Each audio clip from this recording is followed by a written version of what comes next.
हरे कृष्णा। इतने बाकी भक्त जुड़ते हैं मेरा बस। अभी जितने लोगों ने ज्वाइन किया उनमें से एक छोटा सा प्रश्न है, दो प्रश्न है एक्चुअली। बिल्कुल क्लास से तो बिल्कुल संबंध नहीं उनका। मेरा प्रश्न ये है कि क्या ये अरबी का सीज़न चल रहा है, कोई बता सकता है? और अरबी का रेट क्या है मार्केट में इस समय, किसी को आइडिया अगर हो तो बता सकते हैं। हरे कृष्ण प्रभु जी। यस प्रभु जी। हाँ, धन्यवाद प्रणाम प्रभु जी। हाँ, अरबी बहुत हाँ मार्केट में फ्रेश अरबीज आ रही है प्रभु जी। और रफली आइडिया बता रहा हूँ कि 50 रुपए किलो के आसपास होगा। अच्छा, ठीक है, thank you Prabhu ji, thank you. ठीक है। यदि आप कहें तो मैं घर पहुंचा सकता हूँ प्रभु जी। पेरेंट्स नहीं को नहीं देना है क्या? नहीं नहीं नहीं नहीं, अच्छा कुछ अच्छा और। अच्छा अच्छा, ठीक है। ठीक है। Thank you. अच्छा अच्छा अच्छा, हाँ, अरबी है प्रभु जी, फ्रेश आ रहा है जी। ठीक है, जी, थैंक यू धन्यवाद। Thank you. ठीक है, तो सही वक्तों का हार्दिक स्वागत। हम लोग मंगलाचरण से शुरू करते हैं। ओम ज्ञानतिमिरन्धस्य ज्ञानञ्जनशलाकया चक्षुरुन्मिलितं येन तस्मै श्रीगुरुवे नमः। नमः ओं विष्णुपादाय कृष्णपृष्ठाय भूतले श्रीमते भक्तिवेदान्तस्वामिनिति नामिने। नमस्ते सारस्वतीदेवे गौरवाणी प्रचारिणे निर्विशेषशून्यवादी पाश्चात्यदेशतारिणे। जय श्री कृष्ण चैतन्य प्रभु नित्यानंद श्री अद्वैत गदाधर श्रीवासादि गौरभक्तवृंदा। हरे कृष्णा कृष्णा कृष्णा हरे हरे, हरे राम राम राम हरे हरे। हरे कृष्णा से भक्तों का हार्दिक स्वागत श्रीमद् भागवतम की रीडिंग में। तो हम पढ़ रहे हैं श्रीमद् भागवतम के पहले स्कंद का 10वां अध्याय। अध्याय का शीर्षक है भगवान श्री कृष्ण का द्वारका की ओर प्रस्थान। तो भगवान श्री कृष्ण द्वारका की ओर प्रस्थान कर रहे हैं।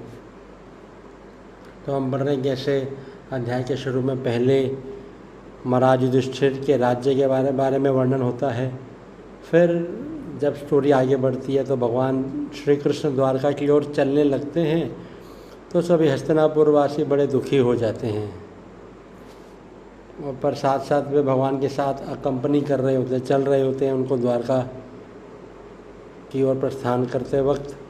हस्तिनापुर वासी भी चल रहे होते हैं। हमने पढ़ा कैसे अर्जुन भगवान के लिए छाता पकड़े हुए थे, सात्यकी और उद्धव भगवान को पंखा कर रहे थे इत्यादि।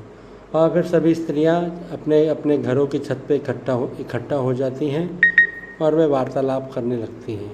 तो वो वार्तालाप स्त्रियों की प्रार्थनाओं के रूप में हम पढ़ रहे हैं। तो कल हमने 26वें श्लोक तक शायद पढ़ा था।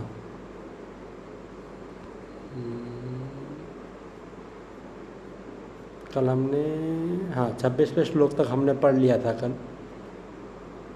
तो हमने पढ़ा 24वें और 25वें में तो स्त्रियां भगवान का गुणगान कर रही हैं कि कैसे भगवान तीन गुणों की व्याख्या कर रही हैं। 24वें श्लोक में 2 गुण बताए गए हैं कि कैसे भगवान यही कि भगवान श्री कृष्ण ही वो ही भगवान है जिनका वर्णन महान भक्तों द्वारा अनेक वैदिक साहित्यों में किया गया है। और फिर भगवान ही इस भौतिक जगत की सृष्टि, पालन तथा संहार करते हैं। फिर 25वें श्लोक में बताया गया कि भगवान का अवतरण का कारण, भगवान प्रकट क्यों होते हैं, 3 कारण बताए गए 25वें श्लोक में। कि जब राजा लोग तमोगुण से प्रभावित होकर राज्य को सही रूप से नहीं चलाते तब। दूसरा, भक्तों पर दया करने के लिए। और तीसरा, अति मानवीय कार्य करने के लिए भगवान इस जगत में प्रकट होते हैं। और फिर 26वें श्लोक में हमने पढ़ा कि स्त्रियां यदुवंशियों का गुणगान कर रही हैं और मथुरा भूमि का गुणगान कर रही हैं, क्योंकि इन दोनों ही जगह पे भगवान ने जन्म लिया। और एक पढ़ा हमने प्रभुपाद जी तात्पर्य में बता रहे हैं कि कैसे भगवान के भगवान के जन्म को समझने से ही हम मुक्ति को प्राप्त कर सकते हैं। ठीक है, तो स्त्रियों की वार्तालाप अभी कंटिन्यू है। तो हम आगे बढ़ते हैं 27वें श्लोक से, अगर कोई भक्त पढ़ना चाहे तो हम श्रीमद् भागवतम के पहले स्कंद के 10वें अध्याय का 27वां श्लोक हम पढ़ रहे हैं।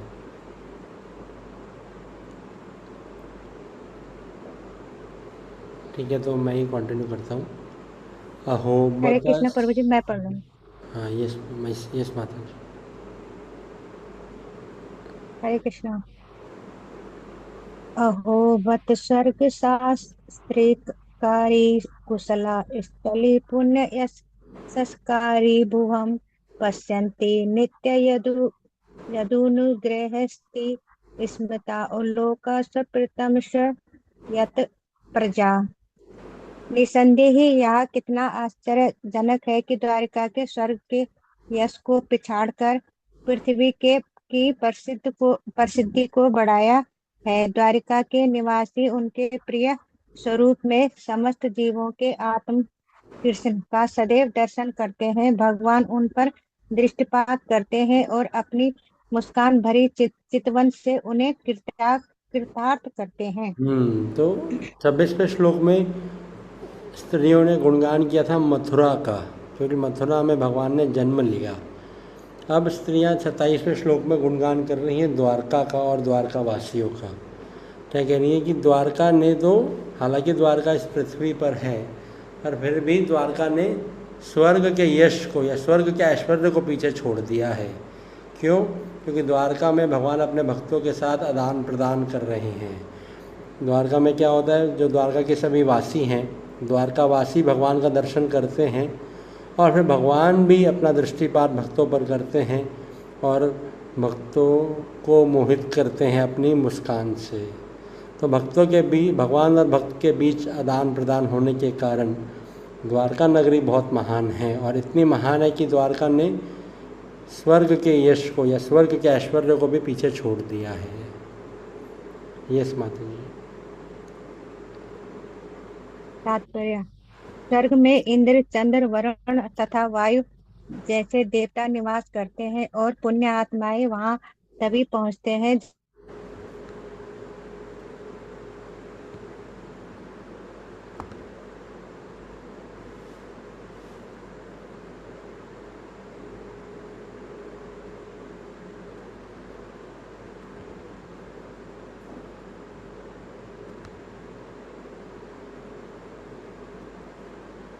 कृष्णा कृष्णा। स्वर्ग के एक के बराबर होते हैं। इसी प्रकार भोग की सुविधाएं भी अधिक है और वहां के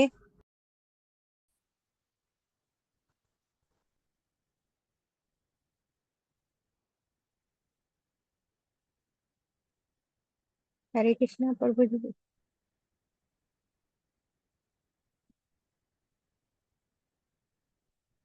यस माता जी, यस। सॉरी, मेरा नेट चला गया था, आप कंटिन्यू कीजिए।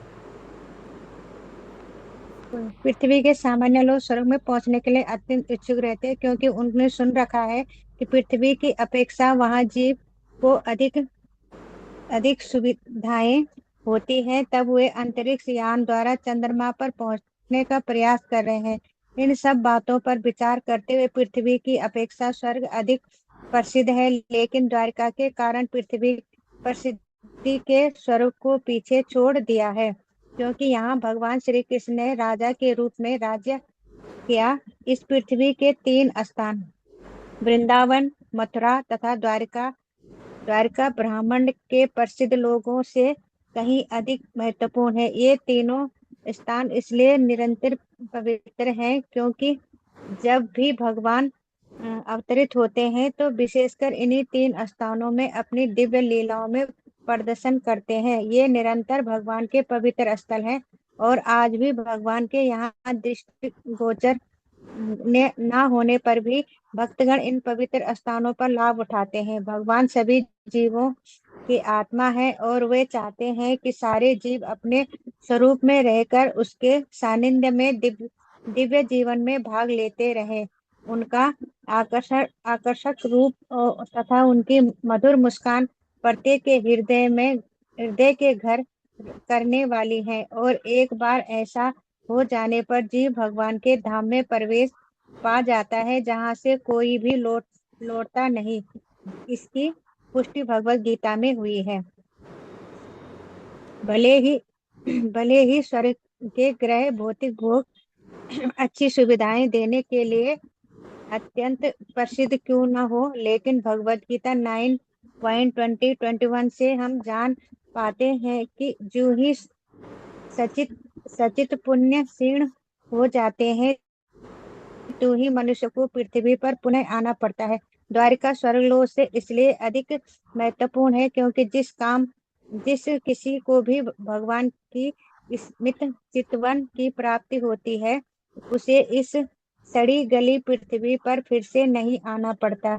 जैसे भगवान ने भी इसे दुख का स्थान बताया है, न केवल यह पृथ्वी अपितु ब्रह्मांड के सारे लोक दुख के स्थान है, क्योंकि ब्राह्मण में के किसी भी लोक में न तो साक्षात जीवन है, न साक्षात आनंद और न शाश्वत ज्ञान है।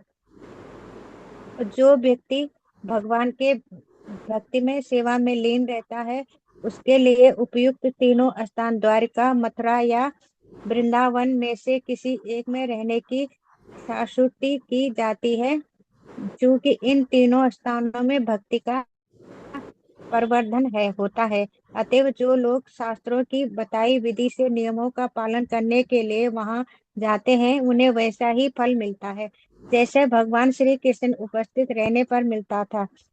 उनका धाम तथा स्वयं वे अभिन्न हैं और आज भी कोई शुद्ध भक्त किसी अन्य अनुभवी भक्त के निर्देशन में सारे फल प्राप्त कर सकता है।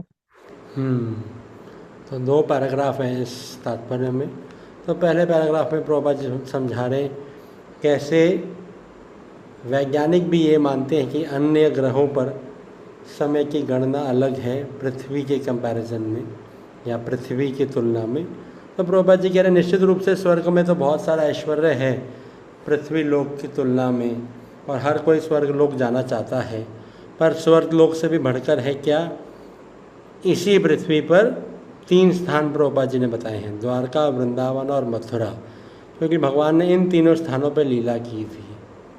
तो प्रभुपाद जी तो ये भी कह रहे हैं कि भगवान ने ये 3 स्थान तो फिक्स कर दिए हैं, जब भी भगवान स्वयं आएंगे तो हमेशा इन तीनों स्थानों पर ही लीला करेंगे।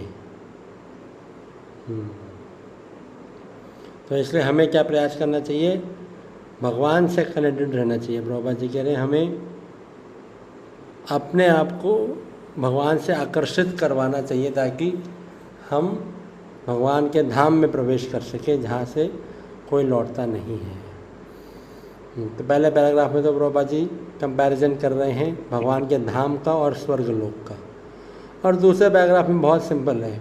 अब हम शायद काफ़ी समय से बुक रीडिंग कर रहे हैं या हम क्लासेस भी सुनते हैं, तो ये अनुवाद पढ़ते हमें खुद से गैस करना चाहिए कि प्रभुपाद जी ने तात्पर्य में एक पॉइंट तो ज़रूर लिखा होगा।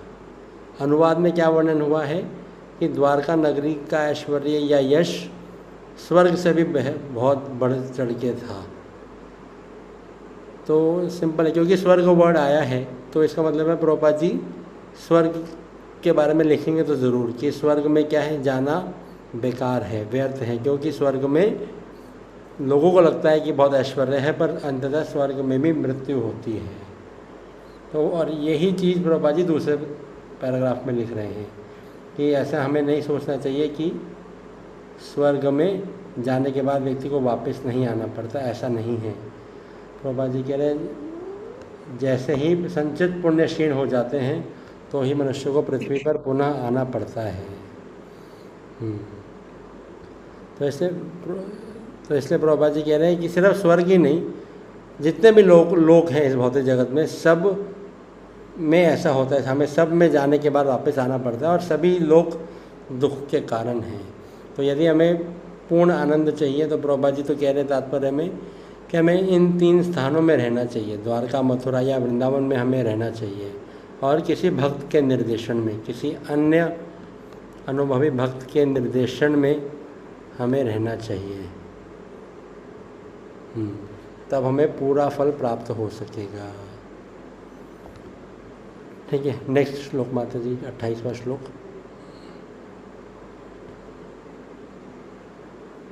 नून वर्त स्नाहो तो दिन सारा स्थितो हास गृहीत पाणी भी पिबन्ति या सखा धारा मृता माहु ब्रज स्त्रियां समुख मोह या दृश्य छाया।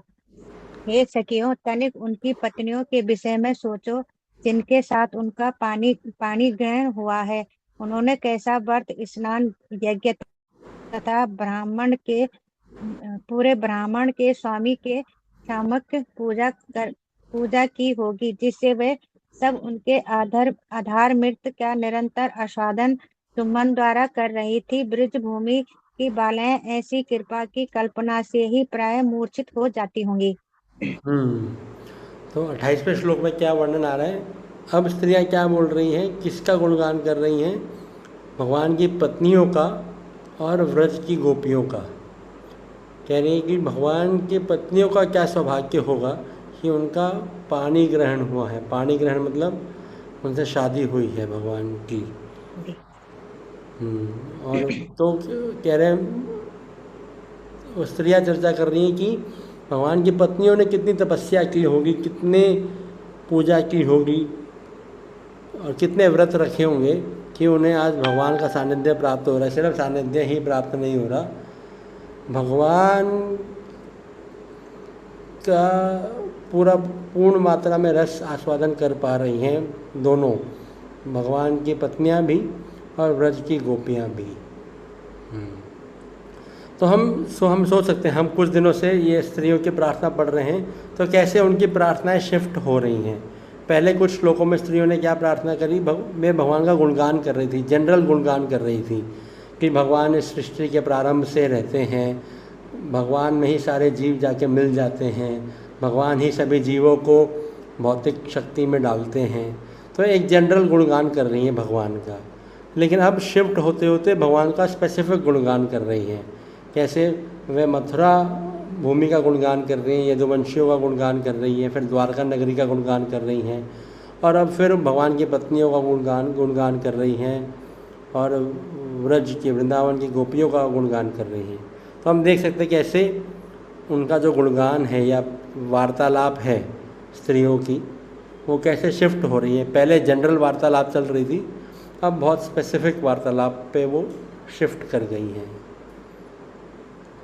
तो इसका मतलब क्या है, जब उन्होंने व्रज भूमि की बालाओं का वर्णन किया, इसका मतलब वे सब जानती थी कि भगवान श्री कृष्ण के इतिहास के बारे में जानती थी, और वे जानती थी कि व्रज की बालाएं या व्रज की गोपियों की कितनी तीव्र भक्ति है भगवान श्री कृष्ण के प्रति। ये समाचार तात्पर्य शास्त्रों में दिए गए धार्मिक अनुष्ठान बद्ध जीवों को सांसारिक गुणों से परिशुद्ध करने से नियमित है, जिससे वे धीरे धीरे परमेश्वर की दिव्य सेवा करने का अवसर पाने की अवस्था तक ऊपर उठ सके। शुद्ध आध्यात्मिक जीवन की इस अवस्था को प्राप्त करना सर्वोच्च सिद्धि है, और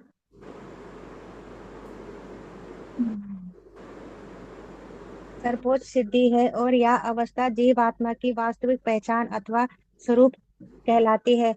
मुक्ति का अर्थ है कि इस स्वरूप अवस्था का नवीनकरण।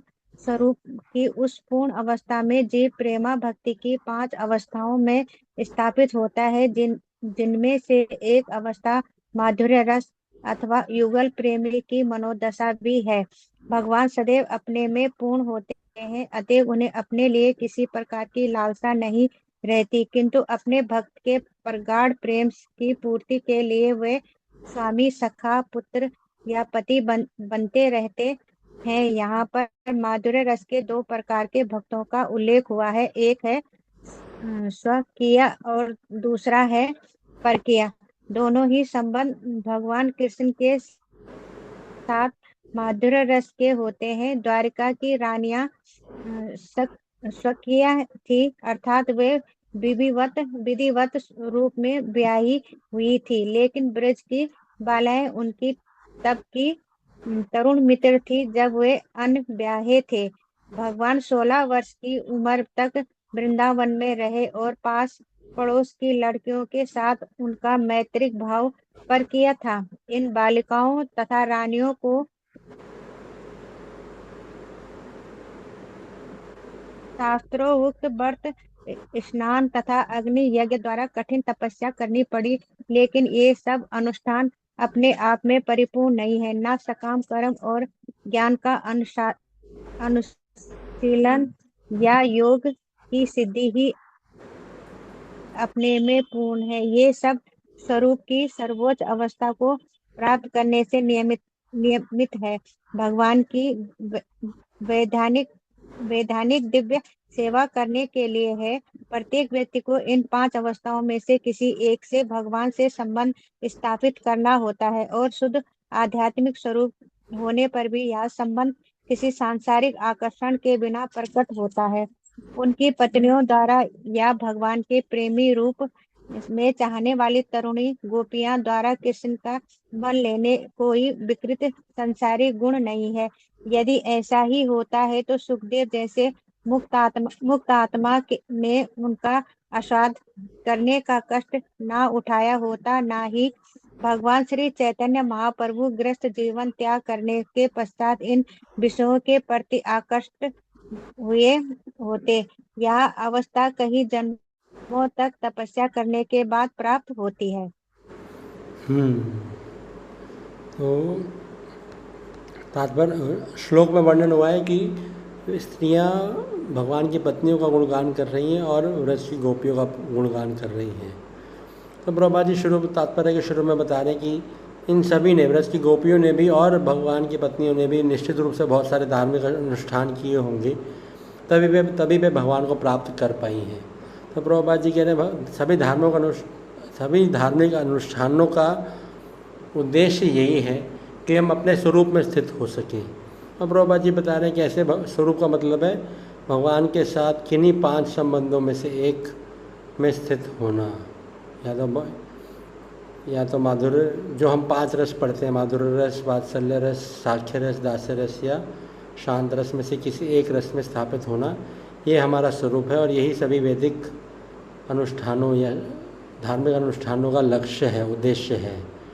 फिर प्रभुपाद जी बता रहे हैं दोनों, व्रज की गोपियाँ भी और भगवान की पत्नियाँ भी, दोनों को ही कहा जाएगा कि वह भगवान से माधुर्य रस में संबंधित हैं। बस फर्क क्या है, एक को कहा जाता है स्वकीय रस मतलब जिनकी औपचारिक रूप से भगवान से विवाह हुआ है, और दूसरा परकीय रस जिनका औपचारिक रूप से भगवान से विवाह या भगवान से शादी नहीं हुई है। और फिर उसके बाद प्रभुपाद जी क्या बता रहे हैं, प्रभुपाद जी कह रहे हैं कि फिर इन सब ने, चाहे कोई स्वकीय रस में हो या कोई परकीय रस में हो, सब ने बहुत सारी तपस्याएं की होंगी, यज्ञ किए होंगे, दान दिए होंगे, लेकिन ये सब करना अपने आप में सफिशिएंट नहीं है, या ये लक्ष्य नहीं है। हमें तपस्या नहीं करनी है, हमारा यज्ञ करना लक्ष्य नहीं है। हमारा लक्ष्य क्या है, भगवान के साथ संबंध स्थापित करना लक्ष्य है। तो ये सब हमारे लिए माध्यम बन सकते हैं, तपस्या करना, यज्ञ करना, दान देना, ये सब माध्यम है, पर हमारा लक्ष्य क्या है, भगवान के साथ संबंध स्थापित करना।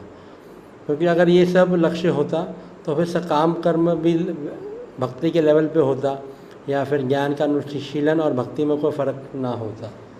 तो क्योंकि भक्ति टॉप मोस्ट है, इसका मतलब भगवान से संबंध करना सबसे ज़्यादा ज़रूरी है। ये सब माध्यम है, तपस्या करना माध्यम है, यज्ञ दान इत्यादि करना सब माध्यम है।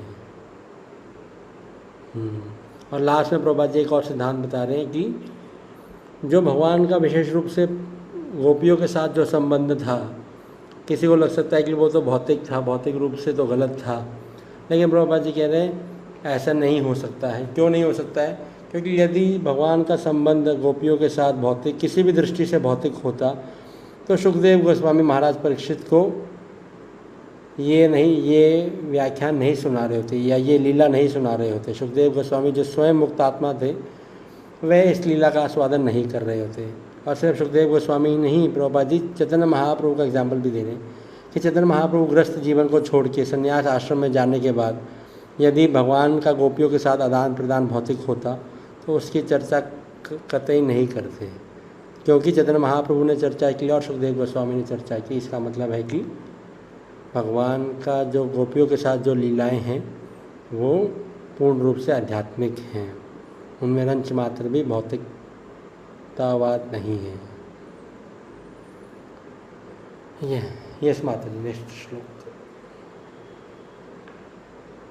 या वीरा शुक्ल के नाहा हंता स्वयंवरे पर पर परम परम थैया चैत परमुखा नाही सुसीमीणम परदुमन शंभा वयम सुता दायोपरा यश्चाहता भौमवादे सहस्त्रशा। इन पत्नियों इन पत्नियों से संतानें प्रद्युम्न, शांबा, अम्ब इत्यादि उन्होंने शिशुपाल के नायकत्व में आए हुए अनेक शक्तिशाली राजाओं को हराकर रुक्मणी, सत्यभामा तथा जाम्बवती जैसे स्त्रियों का उनके स्वयंवर समारोह से बलपूर्वक अपहरण किया था। उन्होंने भौमासुर तथा उसके हजारों सहायकों के वध करके अन्य स्त्रियों का भी अपहरण किया था। ये सारी स्त्रियां धन्य हैं।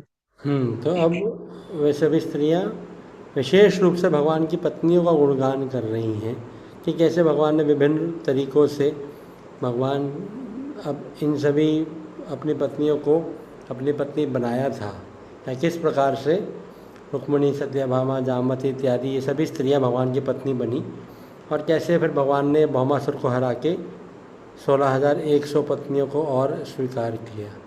तो इसका वर्णन कर रही हैं स्त्रियां 29वें श्लोक में। यस माता जी, तात्पर्य शक्तिशाली राजाओं की अत्यधिक सुयोग कन्याओं को खुली स्पर्धा में अपना पति चुनने की अनुमति दी थी, और ऐसे समारोह स्वयंवर कहलाते थे। क्योंकि स्वयंवर में प्रतियोगी वीर राजकुमारों के मध्य खुली स्पर्धा होती थी, अतः उन्हें राजकुमारों के पिता आमंत्रित करते थे, और बहुधा आमंत्रित राजकुमारों में खेल खेल में नियमित युद्ध हुआ करता था। लेकिन कभी कभी ऐसे विवाह द्वंद्वों में युद्धों राजकुमारों की मृत्यु हो जाती थी, जो विजय राजकुमार को वह राजकुमारी प्रदान की जाती थी, जिसके लिए कई राजकुमारों के जीवन बलिदान हो चुके होते थे। भगवान श्री कृष्ण की पटरानी रुक्मिणी विदर्भ के राजा की कन्या थी, जिसकी इच्छा थी कि उसकी संयोग तथा सुंदर कन्या भगवान कृष्ण को दी जाए। लेकिन रुक्मिणी का सबसे बड़ा भाई चाहता था कि वह राजा शिशुपाल को दी जाए, जो कृष्ण का ममेरा भाई था। फलतः एक खुली स्पर्धा हुई, और सदा की तरह भगवान अपने अद्वितीय पराक्रम से शिशुपाल को अन्य राजाओं का मान मर्दन करके विजय हुए। रुक्मिणी के प्रद्युम्न जैसे 10 पुत्र हुए। भगवान श्री कृष्ण इसी तरह अन्य रानियों को भी अपहरण किया था। 10वें स्कंद में भगवान कृष्ण द्वारा इस तरह अनुपम अपहरण का विशद वर्णन मिला। ऐसी कुल मिलाकर 16,108 अन्य सुंदर बालाएं थी, जो अनेक राजाओं की पुत्रियां थी। भौमासुर द्वारा उन्हें अपहरण करके अपनी काम पिपसा के लिए बंदी बनाकर रखा था। इस सुंदरियों ने कृष्ण से अत्यंत करुण स्वर में अपने उद्धार की प्रार्थना की थी, और कृपा के सागर भगवान ने भौमासुर से युद्ध करके तथा उसे मारकर उन्हें मुक्त किया था। फिर बंदी बनाई गई इन राजकुमारियों को भगवान ने अपनी पत्नियों के रूप में स्वीकार किया था। यद्यपि समाज की दृष्टि में ये सारी लड़कियां पतित हो चुकी थी, लेकिन सर्वशक्तिमान भगवान कृष्ण ने इनकी प्रार्थना सुनी और रानियों जैसा सम्मान देते हुए उनसे विवाह किया। इस प्रकार द्वारिका में भगवान कृष्ण की 16,108 रानियां थी, और प्रत्येक से 10-10 संतानें प्राप्त हुई। ये सभी संतानें बड़ी हुई और हर एक के उतने ही बच्चे हुए जितने उनके पिता के थे। इस प्रकार कुल मिलाकर उनके परिवार में लाखों की संख्या थी। बहुत बहुत धन्यवाद माता जी आपको पढ़ने के लिए। तो आखिरी में प्रभुपाद जी 29वें श्लोक के तात्पर्य में प्रभुपाद जी बस हिस्ट्री बता रहे हैं कि कैसे भगवान ने विभिन्न रानियों को स्वीकार किया, विभिन्न स्त्रियों को स्वीकार किया अपनी पत्नी के रूप में।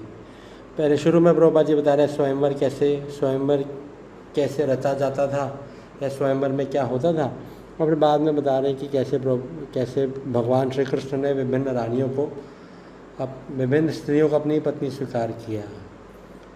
तो हमें पता होगा ना कि भगवान ने 8 रानियों को अलग अलग करके जीता और फिर अलग से 16,100 रानियों को अलग से या 16,100 स्त्रियों को अलग से स्वीकार किया। तो 8 अलग और 16,100 अलग, तो इसलिए कुल मिला के भगवान की रानी हो गई 16,108। तो अब होमवर्क ये है कि जो भगवान ने पहले 8 रानियों को स्वीकार किया था उन सब के हमें नाम याद होने चाहिए, है ना। तो प्रयास कीजिएगा याद करने की, हम कल चर्चा कर सकते हैं भगवान के 8 मुख्य रानियों के नाम। ठीक है, आज हम यहीं पे विराम देते हैं। आपसे दोस्तों को जुड़ने के लिए बहुत बहुत धन्यवाद। कल हम 30वें श्लोक से कंटिन्यू करेंगे। ग्रंथराज श्रीमद् भागवतम की जय, श्रील प्रभुपाद की जय। हरे कृष्ण। जय हरे कृष्ण प्रभु ji, thank you. Hare Krishna.